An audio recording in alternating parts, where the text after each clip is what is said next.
Pemula boncos itu pasti, pemula winning itu takdir. Oke, jadi siapa sih yang tidak takut rugi ataupun boncos dalam berbisnis? Ya, termasuk saya waktu mulai di awal juga, ketika saya invest di sebuah bisnis, saya juga takut ya, apakah nanti investasi ini bisa rugi nggak? Atau ketika saya menjalankan iklan di Facebook dan Instagram, nanti iklannya bisa nggak ya mendatangkan sales? Atau malah mendatangkan keboncosan? Oke, jadi ini normal banget. Nah, tapi seiring beberapa tahun saya menjalani bisnis online dan beriklan, itu saya menemukan sebenarnya ada nih cara kita bisa meminimalisir atau bahkan mencegah keboncosan itu, asalkan kita tahu caranya dan langkah-langkahnya seperti apa. Nah, video ini bukan hanya sekedar tentang motivasi ataupun positive thinking. Ya, saya tahu positive thinking itu penting. Ya, tentu saja berpikir positif lebih bagus daripada kita berpikir negatif. Nah, tapi selain itu, kita juga perlu mempelajari strategi berpikirnya. Oke, jadi ketika kita berinvestasi, ketika kita menjalankan iklan, kita perlu strategi bagaimana kita mau memplanning langkah-langkah kita, sehingga kita bisa mendapatkan hasil yang maksimum dari langkah tersebut. Ada quote dari Thomas Alva Edison yang saya sangat suka. Saya yakin semua orang tahu siapa itu Thomas Alva Edison, penemu bola lampu pijar. Dan semua orang juga pernah melihat quote ini ya. I didn't fail 1,000 times. Dia tidak gagal 1000 kali katanya. The light bulb was an invention with 1,000 steps. Maksudnya apa? Jadi kegagalan dia 1000 kali itu bukanlah kegagalan, tetapi itu ada 1000 langkah dia untuk menemukan bola lampu pijar. Nah, 1000 langkah itu, inilah poin pentingnya 1000 langkah ini. 1000 langkah ini maksudnya ketika step pertama dia tidak berhasil, dia pelajari. Apa yang bisa dia pelajari sehingga pelajaran tersebut dia aplikasikan ke step kedua. Yang dia gagal di step pertama dan step kedua, dia mendapatkan data dan dia lanjutkan ke step ketiga. Nah, cara berpikir seperti inilah yang menurut saya kita perlu miliki ketika kita berbisnis online. Nah, supaya Anda mempunyai contoh yang lebih konkret, ini nanti saya akan bahas ya dalam bentuk angka. Oke. Nah, karena bisnis online itu kan luas banget pembahasannya, jadi saya mengambil contoh yaitu dalam beriklan online. Oke, sebelum kita lanjut, buat teman-teman yang belum subscribe, silakan klik tombol subscribe di bawah dan juga tombol lonceng untuk mendapatkan info terupdate digital marketing dan bisnis online dari saya. Nah, kita coba bahas dulu apa itu boncos. Oke, berdasarkan Kamus Besar Bahasa Gaul, boncos itu adalah sebuah kata sifat dan artinya adalah tidak mendapatkan hasil. Jadi contoh kemarin kami pergi memancing tapi boncos. Oke, jadi boncos di sini adalah tidak mendapatkan hasil. Jadi ketika kita beriklan, yang namanya iklan boncos itu apa? Kita tahu iklan itu kan berarti kita spend uang ya. Atau dalam hari ini kita berinvestasi untuk mengharapkan setelah kita invest iklan ini ada orang yang membeli dari kita. Nah, ketika iklan kita boncos, itu artinya iklan kita itu tidak ada hasil. Berarti kita perlu define hasil itu maksudnya apa sih, ya kan? Definisi hasil yang diharapkan dari iklan itu adalah kita tentunya ingin mempunyai profit. Oke, itu udah jelas ya. Kita semua beriklan kan mau mendapatkan sales. Nah, tapi kebanyakan orang lupa bahwa iklan itu sebenarnya selain profit, kita juga sebenarnya menginginkan data. Oke, dan kebanyakan orang walaupun tahu dia bisa mendapatkan data, tapi karena emosionalnya itu ketika iklannya rugi, dia merasa udahlah, susah banget nih bisnis, susah banget nih iklan. Oke, nah jadi kita perlu sadar ketika kita beriklan, dua hal ini bisa kita dapatkan sebagai hasil. Jadi kalau dalam definisi ini aja, sebenarnya ketika kita mengatakan iklan kita boncos, sebenarnya bukan totally boncos. Let's say kita nggak dapat profit ya. But at least paling tidak kita dapat data. Jadi sebenarnya bukan boncos-boncos banget sih. Oke. Nah, mungkin teman-teman juga sering dengar kan, ya udah nggak masalah, nggak profit. Sebenarnya kamu lagi beli data. Nah, ini yang saya yakin Anda sering dengar. Nah, di video inilah yang saya ingin bahas nih. Beli data itu maksudnya seperti apa? Contoh konkretnya itu seperti apa? Nah, video ini sebenarnya saya inspired dari saya membaca ada satu postingan di grup saya. Jadi itu ada grup marketers community di mana ada orang yang post gini nih, saya baru belajar 14 video. Jadi di grup saya itu ada free video tutorial ya. Kalau teman-teman mau join ke link grup itu, nanti bisa cek linknya di bagian description. Jadi dia bilang baru belajar 14 video, mau nyoba iklan tapi takut boncos. Oke, jadi dia takut boncos. Soalnya kondisi gini market rame atau nurun ya. Jadi dia posting ini di masa PSBB ya, di masa pandemi. Dan dia concern dengan soal takut boncos dan juga kondisi market sekarang ini seperti apa. Oke. Dan biasanya postingan seperti ini di grup itu teman-teman komunitas itu sering komentar gitu. Jadi maksudnya komen di post ini. Nah, Jadi saya senang nih baca komentar di postnya, karena saya sendiri juga bisa mempelajari dari postingan dan komen itu sih. Coba kita lihat komentar orang ini, saya cover namanya untuk alasan privacy. Jadi ini ada yang komen seperti ini. Iklan pertama boncos itu wajar mas. Oke, kalau iklan pertama langsung profit itu luar biasa dan rasanya malah aneh. Yang penting mau belajar dan berani action. Oke, terus di sini juga ada yang bilang orang nahan duit beli barang mahal seperti mobil properti, tapi kalau barang receh itu manis laris.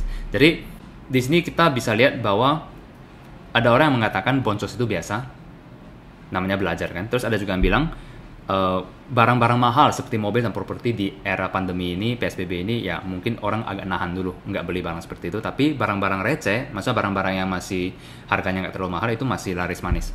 Nah dari komentar teman-teman komunitas seperti ini kita jadi punya gambaran kan, oh ternyata walaupun pandemi ya sebenarnya bisnis online itu bisa jalan juga. Nah itulah kenapa saya sangat suggest teman-teman untuk bisa join ke komunitas, karena ketika teman-teman berbisnis online ataupun menjalankan iklan dan ketika hasilnya tidak terlalu bagus, paling tidak teman-teman itu bisa ya bergabung ke komunitas, posting, jadi kita bisa saling encourage ya, saling mendukung. Nah buat teman-teman yang mau join itu bisa sekali lagi ya bisa dapatkan linknya di bagian deskripsi atau bisa ke sini. Oke, ini linknya marketis.id/free tutorial. Oke, coba kita lanjut baca lagi komen orang lain. Oke, boncos di awal itu sama dengan uang sekolah mas buat belajar. Oke, terus apa lagi? Saya iklan habis 10 juta baru bisa merasakan untung. Jadi orang nanya nih, 10 juta itu buat collect data dulu ya bro, untuk trial and error. Oke, nah ini kan coba kalau kita pikirin, ini mirip kan sama yang tadi Thomas Alva Edison 1000 steps itu. Oke, jadi 10 juta dia spending untuk apa? Untuk trial and error.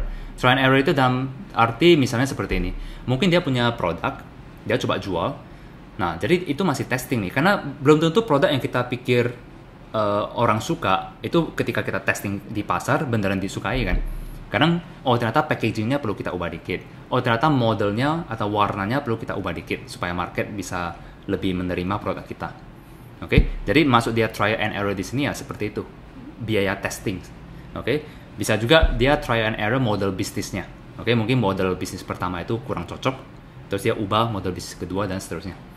Oke, jadi itulah kenapa dia bilang udah spending 10 juta baru bisa merasakan untung. Nah, jadi selama spending 10 juta itu dia sebenarnya sedang mempelajari dan mengoptimasi apa yang bisa dia kembangkan lagi. Nah, ini ada bilang mindset berikannya dibenerin dulu bro. Untuk awal-awal belajar ya boncos sedikit gak apa-apa, tapi kan untung data. Dan dari data itu kedepannya kamu lebih bisa meminimalisir keboncosan untuk kedepannya. Oke, jadi ini saya setuju ya. Jadi walaupun kita tidak mendapatkan profit, tapi kita mendapatkan data yang bisa kita gunakan nantinya untuk minimize keboncosan kita. Oke, bentar lagi saya kasih contoh ya. Ini kita lanjut baca dulu komen mereka. Nah, mengenai produk nih, selama pandemi ini bisa nggak kita jualan online? Ada nggak yang mau beli? Nah, jadi jawabannya apa? Sepanjang produk kita itu menjadi solusi atas permasalahan mereka, ya sebenarnya bisa aja sih kita jual. Memang saya sendiri juga membuktikan ya, di lokal itu saya juga tes jualan beberapa produk dan memang tidak semua produk laku, tapi ya tetap ada sih produk yang laku.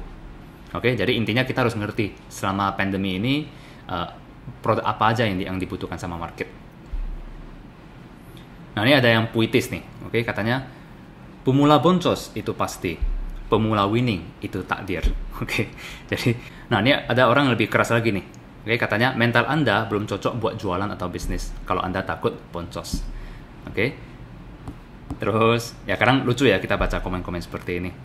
Nah, ini ada nih yang bilang hajar aja, nggak usah banyak mikir.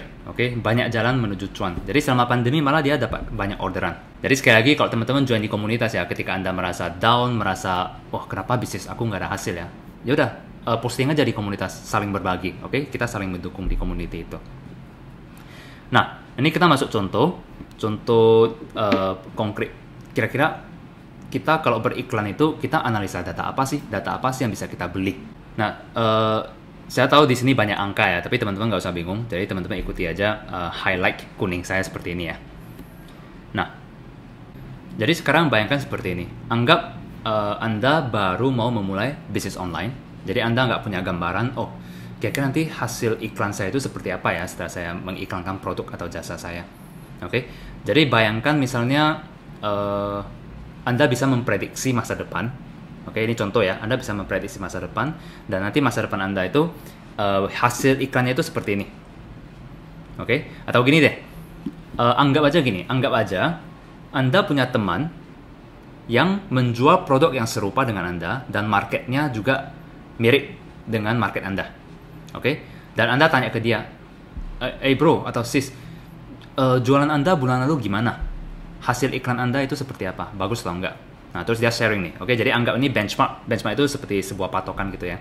Anggap aja nih benchmark dari teman Anda yang beriklan produk yang hampir serupa dan juga market yang serupa gitu. Nah, jadi dia sharing nih. Oh ya, iklan saya itu untuk bulan lalu ya, aku cek yang klik iklan saya itu ada 1.500 orang. Oke. Nah, dari 1.500 orang yang ngeklik itu 80% itu masuk ke website saya. Oke, jadi ada 1.200 orang yang masuk ke website. Kemudian, dari 1.200 orang ini, ada 10% yang masuk ke WA. Jadi mereka udah masuk ke website, baca-baca, terus adalah 10% orang yang kontak ke WA. Kemudian dari 120 orang yang kontak ke WA, 50%-nya itu membeli. Jadi dia sharing ya kira-kira itulah hasil iklan saya bulan lalu. Jadi dari sini kita tahu, oh berarti konversi dia dari iklan ke web itu 80%. Dari web ke WA itu 10%. Dari WA ke beli itu 50%. Jadi dari sini kita udah bisa dapat data dia ya. Sekali lagi ini data teman Anda gitu. Nah, terus kita mau cek nih, oh kalau gitu untuk terjadi satu pembelian itu butuh berapa orang yang lihat iklan kita ya, kan gitu ya. Nah, ya udah kita bagi aja ini semua. Ini semua kita bagi 60. Kan kita mau lihat untuk terjadi satu pembelian, kan gitu ya. Kita bagi. Nah, 1.500 bagi 60 dapat 25. Ya, 1.200 bagi 60 dapat 20 dan seterusnya. Artinya apa? Artinya untuk terjadi satu pembelian butuh minimal ada 25 orang yang masuk ke yang klik iklan kita, ada 20 orang yang masuk ke website kita, ada 2 orang minimal WA ke kita, barulah bisa terjadi satu pembelian. Ini kita anggap rata-rata ya. Kadang bisa naik, kadang bisa turun, tapi ini rata-rata. Nah, jadi kita coba hitung nih, omset teman kita itu kan. Asumsi katakanlah cost per klik itu 2.000. Ya kan? Jadi kalau dia ada 25 klik, berarti 25 kali 2.000. Berarti ya untuk mendapatkan satu sales, itu kira-kira perlu spend iklan 50.000 untuk mendapatkan satu sales. Nah, terus katakanlah margin per salesnya itu 90.000 ya. 90.000. Berarti profit dia per sale berapa? 90.000 dikurang 50.000, inilah profit dia per sales, yaitu 40.000. Ini teman-teman ikuti aja dulu ya. Jadi kita udah dapat informasi benchmark dari teman kita supaya kita tahu, untuk mendapatkan satu sales itu perlu 25 orang lihat iklan dan seterusnya dan seterusnya. Jadi kita punya gambaran nih konversinya seperti apa. Terus kita juga bisa hitung, profit per salesnya itu 40.000. Nah, sekarang kita kembali ke kita sendiri ya. Kita kembali ke kita sendiri. Sekali lagi bayangin teman-teman itu belum pernah beriklan. Belum pernah beriklan, baru mau coba gitu. Nah, terus kita kan mau lihat dari tadi kata Albert kita perlu belajar membaca data. Nah, itu seperti apa sih? Nah, inilah yang mau saya jelaskan. Nah, ada beberapa tipe orang ketika beriklan itu seperti ini. Yang pertama adalah tipe yang takut boncos. Takut boncos itu artinya dia takut banget rugi gitu. Dan itu normal ya, itu normal. Dan biasanya orang takut boncos karena mereka belum mengerti cara membaca datanya. Contohnya seperti apa orang yang takut boncos? Misalnya nih, dia udah spend ya. Dia udah spend 40.000. Jadi bayangin Anda sudah mulai set iklan, mulai set iklan, terus Anda tiap jam itu pantengin terus. Udah spend berapa ya? Udah spend 10.000, udah spend 20.000, udah spend 30.000, udah spend 40.000, tapi kenapa nggak ada orang yang beli ya? Gitu. Nah, kenapa nggak ada orang yang beli? Karena anggap aja kita lihat benchmark teman kita tadi. Kita lihat benchmark teman kita. Nah, untuk mendapatkan satu sales, minimal perlu 25 orang yang ngeklik iklan kita kan gitu. Supaya ada 20 orang masuk ke web, supaya ada 2 orang WA, akhirnya ada 1 orang yang beli. Nah, kalau kita masih spend hanya 40.000, ya kan? Kalau per klik 2.000 ya berarti 40.000 bagi 2.000, berarti kan cuma bisa menghasilkan 20 klik ke iklan. Nah, kalau sedangkan ini butuh minimal 25 klik ke iklan, baru bisa terjadi satu konversi. Nah, jadi inilah kenapa ketika orang terlalu takut untuk spending iklan, dia bahkan tidak mendapatkan data. Oke? Dia bahkan tidak tahu problemnya itu ada di mana. Oke? Nah, jadi ketika spending kita masih sangat-sangat rendah, kita bahkan nggak bisa discuss nih, ada problem atau enggak. Kita nggak bisa discuss itu, karena datanya terlalu sedikit. Oke? Kita baru mendatangkan 20 orang ke iklan kita. Yang mengklik iklan kita itu. Nah, inilah contoh orang yang takut boncos. Oke, dia tidak berani spending lebih banyak. Nah, tipe orang kedua, ekstrim orang kedua adalah orang yang ceroboh. Yang ceroboh dan dia tidak ngerti data. Nah, ceroboh misalnya gimana? Contohnya misalnya dia udah spending nih 2 juta. Ya katakanlah ya mungkin tabungannya banyak atau apapun itu, atau dia terlalu bersemangat kan gitu ya. Dia spend 2 juta. Nah, setelah spend 2 juta nggak ada hasil. Terus dia nanya nih, saya udah spend banyak mas, tapi masih boncos. Kira-kira apa yang salah ya? Nah, kalau dia bisa nanya apa yang salah, berarti dia masih belum ngerti nih cara lihat report iklannya. Terus biasanya orang nanya seperti ini, iklan Facebook dan IG masih work nggak ya? Kenapa saya udah spending jutaan terus sama sekali nggak ada sales gitu? Coba kita kupas ya. Ketika dia spending 2 juta, 2 juta kalau misalnya kita bagi per klik, tadi kan kita asumsi per klik 2000 ya, 2000 per klik, maka dia 2 juta bagi 2000, dia akan mendapatkan 1000 klik kan. Nah inilah dia 1000 klik. Nah terus dari 1000 klik ini, kalau kita lihat benchmark, kan kita anggap produk kita itu mirip dengan produk teman kita kan. Ya kita harapannya kita itu ya adalah 80% orang yang masuk ke web kita kan. Dari 1000 orang, 80%-nya berapa? 800 kan? Berarti ini masih normal. Tapi kalau misalnya kita cek data ya, loh kenapa nggak ada orang yang WA sama sekali? Nah berarti ketemu kan problemnya. Dari iklan ke web itu normal. Normal dalam arti kita bandingkan dengan punya teman kita. Nah tapi kalau kita lihat punya teman kita itu dari web ke WA, ya harus minimal adalah 10% orang yang WA kita. Jadi dari web 20 orang, ya minimal ada 10% orang yang WA. Nah, tapi di case kita ini, dari 800 orang, kenapa tidak ada yang WA sama sekali? Kan kita mengharap paling tidak ada 80 orang kan, tapi ini 0. Berarti kita tahu ada problem di sini. Nah, problemnya berupa apa? Bisa jadi tombol WA-nya itu bermasalah. Orang klik tombol, tapi bermasalah. Nah, jadi inilah contoh di mana dia udah spend 2 juta, tapi dia tidak tahu kenapa boncos. Seandainya kalau dia ngerti cara baca laporan iklannya, dia tahu nih problemnya itu sebenarnya di sini. Yaitu dari web ke WA itu ada problem, apakah tombolnya yang bermasalah atau apapun itu. Nah, inilah contoh orang yang ceroboh. Jadi dia spending banyak tapi dia tidak ngerti data. Nah, ini tipe orang ketiga, yaitu tipe yang bagus ya. Bagus itu dalam arti orangnya strategis, dan mengerti data. Nah, maksudnya seperti apa? Coba kita lihat ya. Jadi orang ini, jadi bayangin ya, orang ini itu Anda gitu ya. Anda mau testing beriklan, mau jualan satu produk gitu kan. Nah, jadi hari pertama Anda spending nih. Anda jalankan iklan, spending 50.000. Jadi ini first day ya. Nah, setelah Anda spending 50.000, ya katakanlah rata-rata per klik di industri Anda itu 2.000. Berarti akan Anda dapat 25 orang yang klik iklan Anda. Kemudian dari 25 orang ini, ada 20 orang yang menuju ke website Anda. Tapi Anda cek nih, karena kan Anda ngerti data kan, Anda ngerti cara membaca data. Jadi Anda lihat laporan iklan, Anda cek, loh kenapa nggak ada orang yang WA ya? Terus Anda kan tanya ke customer service, ada nggak hari ini orang WA? Oh nggak ada mas. Nggak ada orang WA, Tapi Anda mikir, oh ya kata Albert, iklan itu kalau bisa jangan cuma jalankan 1 hari, minimum jalankan deh 2-3 hari minimum. Saya di video lain Anda bahas, Anda bisa nonton video saya yang lain. Jadi dia bilang oke deh, nggak apa-apa, saya coba lanjut lagi hari kedua. Nah dalam hari ini dia nggak takut boncos, kenapa? Because he knows what he's doing. Dia tahu, saya memang sengaja mau jalankan minimum 2-3 hari dulu. Kenapa? Karena bisa jadi hari pertama dia jalankan iklan itu orang lagi liburan. Orang lagi liburan, terus ya lihat produk, masuk ke website, tapi udah deh besok-besok baru WA nanya deh. Bisa jadi seperti ini. Nah, jadi dia nunggu hari kedua. Hari kedua dia cek lagi iklannya, total spend udah 10.000. Ini saya hapus dulu biar gampang lihat ya. Nah total spend udah 10.000. Terus total orang ngeklik iklan 50 orang. Ya katakanlah 50 orang dapat 40 orang yang masuk ke website. Berarti sejauh ini ya masih sama ya dengan benchmark teman kita. Oke, misalnya Anda udah naik ke teman kan, konversi lu berapa persen sih? 80% katanya. Oh, ya udah Anda cek punya saya ini ya oke kok 80% juga kok kan gitu. Berarti no problem. Nah, cuma kenapa ya sampai sekarang belum ada yang WA?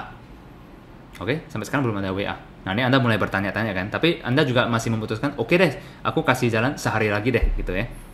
Nah, jadi hari ketiga udah spend 150.000 secara total ya. Terus orang yang klik iklan 75, yang masuk ke web 60, ya ini masih 80% sih, masih oke. Tapi ini juga masih belum ada WA. Nah, sampai di sini Anda bisa mulai menganalisa nih atau memutuskan langkah apa yang perlu kita ambil. Oke? Atau mungkin Anda mau tes lagi 1 hari. Oke? Let's say Anda tes lagi 1 hari deh. Juga masih sama, udah spend 200.000. 100 orang lihat iklan, 80 orang ke web, tidak ada orang yang WA sama sekali. Nah, di sini Anda mulai bertanya-tanya nih, oke, seems like, sepertinya ada yang salah. Oke, salah di mana? Yaitu di sini. Oke, kenapa setelah ada 80 orang yang ke web, tapi tidak ada orang yang WA ke kita? Sedangkan kalau kita tanya ke teman kita itu, ada nih paling tidak ada deh 10%, yaitu 20 orang ke web, ada 2 orang yang WA. Tapi kenapa punya kita udah 80, kan kita expect harusnya ada berapa? Harusnya ada 8 dong. Tapi ini 0. Oke, nah kita mulai cek nih. Bisa jadi yang saya bilang tadi, tombol WA-nya itu bermasalah, bisa jadi. Oke, nah bedanya apa? Bedanya di sini, Anda cuma spend 200.000, sudah bisa menemukan ada problem di sini. Oke, tapi kalau orang yang ceroboh, yang ignorant, yang nggak ngerti baca data, dia akan spend 2 juta, itu pun dia masih bertanya, loh kenapa boncos ya? Apakah Facebook dan IG masih worth nggak ya? Karena dia nggak tahu nih cara baca laporan iklannya. Nah, beda dengan kalau Anda ngerti baca iklan, Anda cukup spend 200.000 atau bahkan 150.000, Anda sudah bisa mengetahui, oh kira-kira kayaknya ada yang salah nih dari web ke WA-nya nih, kayaknya ada yang salah. Oke, itulah contoh kalau Anda ngerti data, Anda tidak takut boncos. Karena Anda tahu, Anda perlu spend ya 100 sampai 200.000 untuk menemukan masalah. Oke, kalau misalnya Anda nggak spend sebanyak ini, Anda tidak akan tahu problemnya di mana. Let's say deh, orang yang pertama tadi kan, dia cuma spend 40.000. Dia bahkan tidak bisa menemukan masalah apapun gitu, karena datanya belum cukup. Oke, jadi Anda jangan terlalu takut boncos, tapi juga jangan ignorant, spend terlalu banyak tanpa mengecek data. Anda perlu menjadi orang yang ketiga ini, yaitu orang yang strategis. Bisa jadi contohnya seperti ini juga. Oke, Anda udah spend. Oke, ini contoh skenario kedua ya. Anda spend hari pertama. Oke, 25 orang klik iklan. 2 orang masuk ke web. Oke, hari kedua total 50 orang yang masuk ke web 5 orang. Loh, kira-kira cuma 10% ya konversinya ya. Sedangkan punya teman saya ini 80%. Oke, katakanlah kan tadi kita asumsi produk kita sama punya teman kita mirip, marketnya juga mirip ya. Kalau teman kita bisa 80%, harusnya punya saya juga sekitaran 80% dong. Tapi kenapa setelah saya jalankan iklan selama 4 hari gitu, saya cek konversi saya itu konsisten cuma di angka 10% nih. Dari 100 orang yang klik iklan, cuma 10 orang ke web. Oke, nah kayaknya ada yang salah nih di sini. Oke, salahnya di mana? Dalam hal ini berarti dari iklan ke web itu konversinya kurang bagus. Apa yang menyebabkan? Misalnya mungkin konten iklan Anda itu kurang menarik, sedangkan konten iklan teman Anda itu lebih bagus. Oke, nah berarti dalam hal ini yang perlu Anda optimasi yaitu buatlah konten iklan, testing lagi konten iklan yang lain.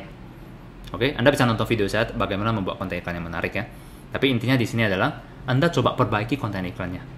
Oke, ini juga contoh di mana ketika Anda sudah spending, Anda bisa menemukan, oh ternyata problemnya itu di iklannya. Oke. Nah, terus sampai di sini biasanya ada yang nanya ini, Albert, kalau saya nggak punya benchmark gimana? Oke, saya nggak punya benchmark. Nggak punya benchmark itu maksudnya Anda tidak punya data ini. Kan tadi kita asumsi ya, kita punya teman yang marketnya sama dengan kita dan juga produknya serupa dengan kita. Oke, tapi but what if kalau kita nggak punya benchmark ini sama sekali? Oke, what should we do?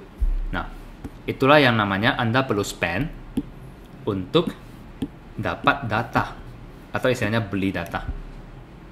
Nah, dari di sini Anda udah mulai paham nih. Anda udah mulai paham bahwa ketika Anda beriklan di awal, ya sebenarnya Anda walaupun Anda udah spending 100.000, 200.000, 300.000, nggak dapat sales, but actually Anda lagi membeli data. Datanya seperti apa ya? Data ini contoh kan. Anda udah spend 200.000 barulah tahu, oh ternyata iklan kita tuh kurang menarik. Atau Anda udah spend 200.000 dan Anda menemukan, oh ternyata tombol WA saya ini bermasalah. Jadi orang klik itu nggak bisa masuk ke WA. Oke? Inilah yang dinamakan dengan spending untuk membeli data. Nah, satu hal yang penting kita ketahui adalah benchmark tiap bisnis itu berbeda-beda. Oke? Kalau tadi kan kita asumsi apa? Kita asumsi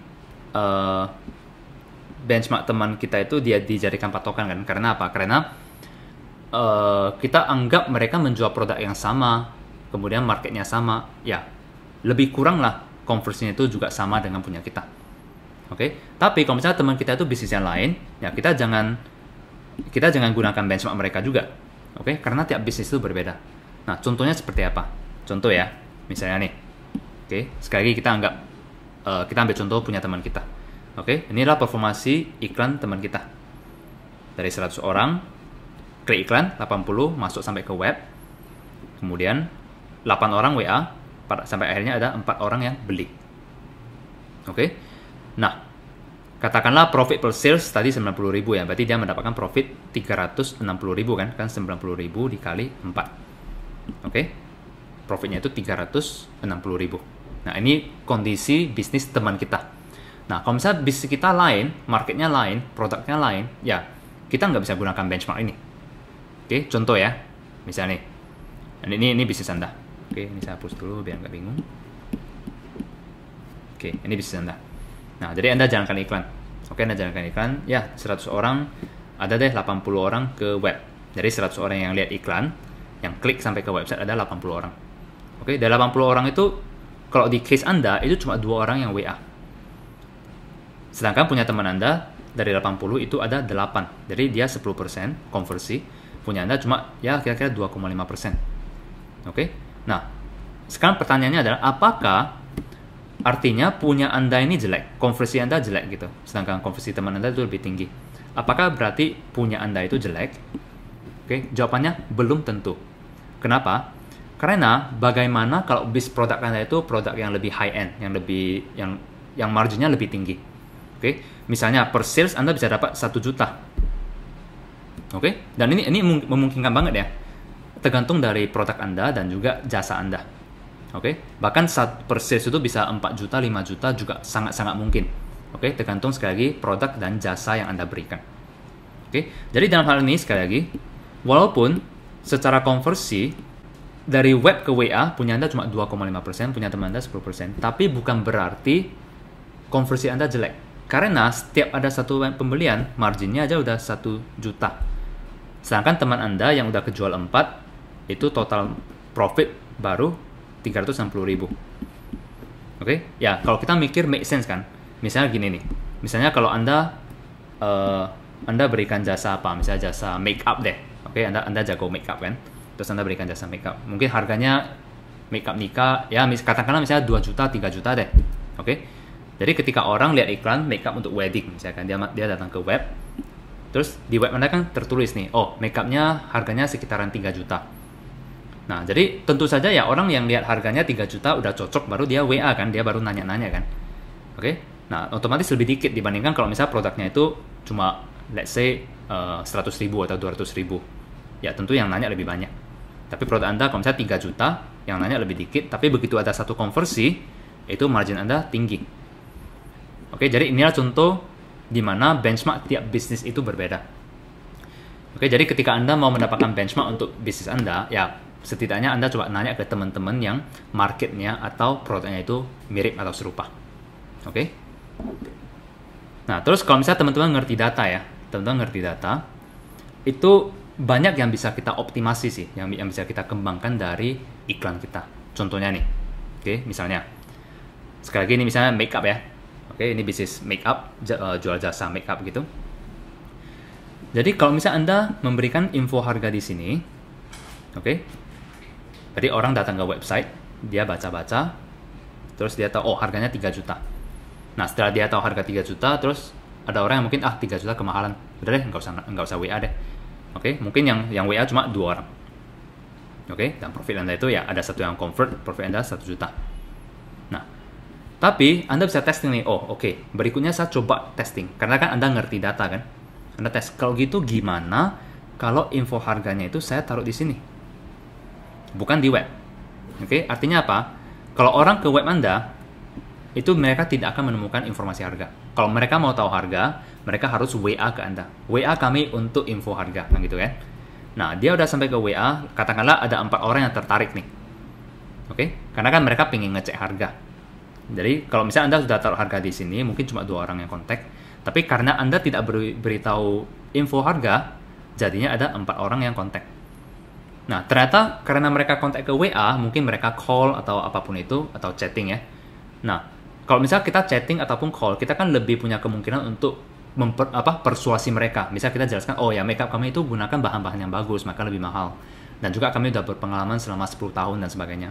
Jadi ketika Anda punya kesempatan untuk ngobrol dengan mereka, itu kemungkinan konversi bisa lebih tinggi. Oke, bisa jadi ada 2 atau 3 orang yang beli. Nah, profitnya itu bisa lebih tinggi. Jadi sama-sama Anda spend 200.000 untuk iklan. Oke, tapi profit di sini lebih tinggi. Karena apa? Karena Anda info harganya itu Anda tidak beritahu di website, tapi Anda beritahu di WA. Oke, nah Anda bisa testing semua hal ini kalau Anda ngerti data Anda. Oke, itu yang dimaksud dengan kalau Anda mengerti membeli data, menganalisa data, dan mengoptimasi data Anda sebenarnya tidak takut boncos, because you know what you are doing. Oke, inilah contoh bagaimana menganalisa data. Nah, lalu kalau ada yang nanya, Albert, berarti kalau gitu spending semakin besar semakin bagus dong biar banyak belajar data. Jawabnya iya dan tidak. Iya kalau Anda tahu analisa data. Jadi semakin banyak yang Anda spending, semakin banyak data yang Anda peroleh. Ya, kita tahu semakin banyak data ya semakin kita bisa mendapatkan insight dari data itu kan. Nah, tapi kalau misalnya Anda teledor, oke, atau ceroboh atau tidak ngerti data, maka ya Anda spend banyak itu belum tentu bagus. Oke? Jadi sangat penting Anda untuk belajar memanfaatkan dan menganalisa data. Nah, coba kita lihat lagi komen yang lain ya terhadap post itu. Nah, katanya boncos cuma mindset. Oke? Pada saat kita berikan, kita dapat data pixel. Ya kan? Terus ada juga bilang tidak ada istilah boncos selama beriklan minimal kita dapat data. Nah, data itu bisa kita olah menjadi retargeting dan look-alike audience. Jadi sebenarnya masih banyak lagi teknik-teknik yang bisa kita gunakan untuk memanfaatkan data kita sehingga kita bisa minimize keboncosan dan maximize profit kita. Oke, tentu saja ini saya nggak bahas di video ini ya karena ini lebih technical. Kalau misalnya teman-teman tertarik untuk mempelajari technical seperti ini, oke, walaupun Anda beginner, ini bisa dipelajari kok. Oke, kami juga punya course at Mastery yang bisa mengajarkan teknik-teknik seperti ini. Anda bisa cek linknya di bagian deskripsi ya. Oke, jadi kesimpulannya apa? Kesimpulannya cara mencegah atau meminimalisir boncos adalah Anda perlu memahami data atau angka yang sudah saya jelaskan di contoh tadi. Yang kedua, Anda perlu improve marketing skill Anda. Oke, contohnya apa? Misalnya Anda perlu bisa membuat konten iklan menarik. Oke, semakin menarik iklan Anda, semakin orang mengklik iklan Anda masuk ke website. Karena iklan yang bagus dengan tidak bagus itu bisa mempengaruhi keboncosan. Iklan yang kurang menarik, orang nggak klik, ya berarti Anda udah spend iklan, nggak ada orang yang klik. Tapi kalau misalnya iklan Anda bagus, Anda spend iklan, banyak orang yang klik ke website Anda. Oke, nah contoh lain misalnya Anda ngerti funneling. Oke, ya funneling itu misalnya orang udah ke website, apa yang Anda lakukan? Apakah Anda mau mengarahkan mereka ke form belanja atau Anda mau mengarahkan mereka ke WA? Oke, Anda bisa nonton video-video saya yang lain ya, saya ada bahas tentang funneling juga. Nah, kemudian Anda perlu improve business skill. Oke, kita namanya bisnis online ya. Selain kita ngerti marketing, kita juga perlu ngerti bisnis. Bisnis itu misalnya apa? Anda perlu punya produk atau jasa yang bagus. Oke, itu udah pasti dong. Bisnis itu kan jual jasa atau produk. Anda perlu mikirin nih, kira-kira market sekarang butuh produk apa? Market sekarang butuh jasa apa? Oke, Anda juga bisa tingkatin average order value Anda, yaitu rata-rata pembelajaran per orang. Anda juga bisa tingkatin lifetime value. Oke. Nah, tentang lifetime value dan LTV dan AOV, ini saya udah bahas di video saya. Nanti Anda tinggal klik aja linknya ya. Nah, jadi 3 hal inilah yang penting, yang bisa membantu Anda untuk meminimalisir atau bahkan katakan mencegah keboncosan. Nah, jadi sekali lagi quote ini sangat penting ya. Jadi ya ini motivasi, tapi motivasi yang berstrategis. Jadi kalau misalnya Anda gagal di bisnis ataupun di iklan, ya boncos ya gitu ya. Nah, sebenarnya Anda tidak sedang gagal. Oke, Anda tidak sedang gagal. Tapi Anda sedang menjalani stepnya. Oke, saya harap Anda sudah bisa ngerti menjalani stepnya itu seperti apa. Jadi Anda spending, Anda mendapatkan data, kemudian dari data itu Anda coba optimasi. Informasi apa yang bisa Anda dapatkan dari data itu, sehingga Anda bisa memperbaiki atau mengoptimasi bisnis atau iklan Anda. Ya, sekian video dari saya. Kalau teman-teman punya pertanyaan, punya komentar, ya silakan ketik di bagian komen. Dan teman-teman juga bisa nonton video saya yang lain untuk insight mengenai digital marketing. Oke, sampai jumpa di video berikutnya.